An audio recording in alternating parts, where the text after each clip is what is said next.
താനെന്തീ കാണിക്കുന്നത്?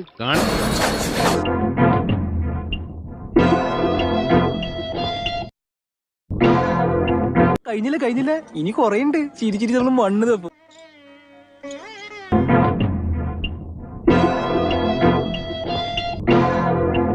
കേട്ടോ, അതിന്റെ കുറച്ച് ഭാഗങ്ങൾ കണ്ടിട്ട് എനിക്ക് എന്നോട് തന്നെ ബഹുമാനം തോന്നിട്ട് ഞാൻ കുറച്ചേരം എഴുന്നേറ്റ്.